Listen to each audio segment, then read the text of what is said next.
So আজকের ভিডিওর মাধ্যমে আমরা 3ds Max এর একটি 3D ফাইলকে 2D তে কনভার্ট করব।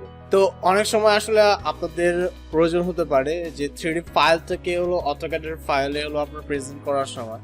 সো আমরা 3ds Max সফটওয়্যারে যে কোনো একটি 3D ফাইলকে খুব ইজিলি 2D তে কনভার্ট করতে পারি। ওকে, তো আজকের ভিডিওতে এই সবগুলো জিনিস আপনি জানবেন। এন্ড আপনাদের সাথে আমি আছি মোহাম্মদ রাকিবুল ইসলাম রাকিব, একজন অটোক্যাড সার্টিফাইড প্রফেশনাল। সো চলুন আর কথা না বাড়িয়ে শুরু করা যাক। আপনি হয়তো দেখতে পাচ্ছেন আমরা বর্তমানে 3ds Max সফটওয়্যারটির মধ্যে রয়েছি। 3ds Max সফটওয়্যারটির মধ্যে একটি ফাইল ওপেন করা রয়েছে, একটি 3D ফাইল। তো এই 3D ফাইলটিকে আমরা হলো 2D তে কনভার্ট করব। এই 3D ফাইলটিকে 2D তে কনভার্ট করার জন্য আমাদের 3ds Max সফটওয়্যার এবং AutoCAD সফটওয়্যার, এই দুটো সফটওয়্যার দরকার পড়বে। তো এট ফার্স্টে 3ds Max সফটওয়্যারটির মধ্যে আপনাকে কাজ করতে হবে। এই ধরনের 3D ফাইল বা ম্যাক্সের যে কোনো ধরনের 3D ফাইল আপনারা কনভার্ট করতে পারবেন, কোনো সমস্যা নেই। তো জাস্ট ফাইলে এসে আপনাদেরকে এখানে এক্সপোর্ট অ্যান্ড এখান থেকে হলো এক্সপোর্টের উপরে একটা ক্লিক করতে হবে। এক্সপোর্টের উপরে ক্লিক করার পরে এখান থেকে সেভ এস টাইপ, আপনি এখান থেকে AutoCAD DXF ফরম্যাটটাকে সেভ করে নেবেন।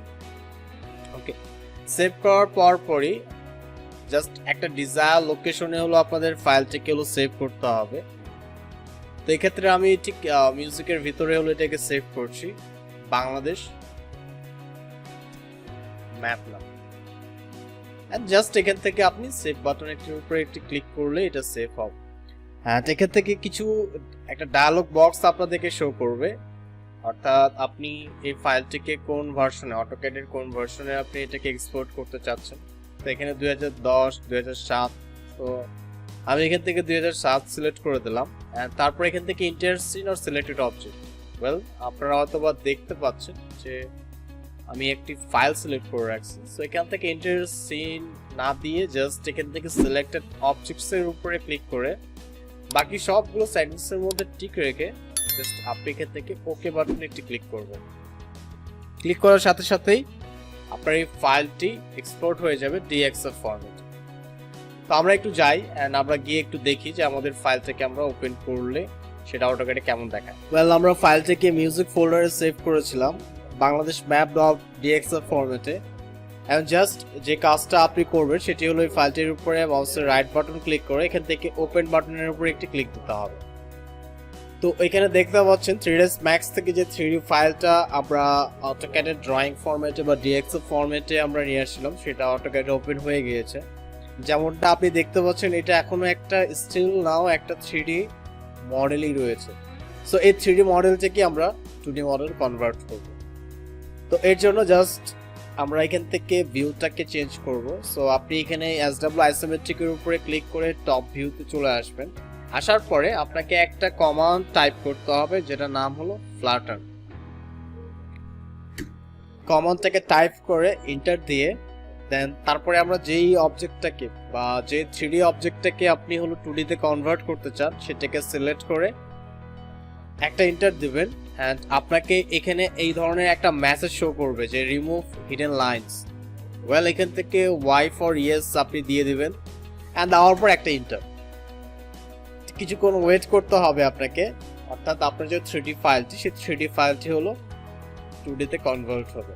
ওকে, তো এখান থেকে জাস্ট আপনি যদি একটু নিচের দিকে চলে আসেন এখানে দেখবেন যে আপনার ফাইলটি কনভার্ট হয়ে জাস্ট এখানে চলে আসে। আমরা যদি এখান থেকে আবার টপ থেকে SW আইসোমেট্রিকে আপনি আসেন এখানে দেখবেন যে আপনার 3D ফাইলটা পুরোপুরিভাবে ফ্ল্যাটেন হয়ে গেছে। তো এখান থেকে আবার আপনি টপে চলে আসেন এন্ড আসার পরে এখান থেকে জাস্ট কালারটাকে যদি আমরা একটু চেঞ্জ করে দিই বা আপনি কালারটাকে চেঞ্জ করতে পারেন। ওকে, ওয়েল, সো এখানে আপনারা দেখতে পাচ্ছেন যে আমাদের যে 3D ফাইলটি রয়েছে সেই 3D ফাইলটিকে আমরা 2D ফাইলে কনভার্ট করে ফেলতে পেরেছি।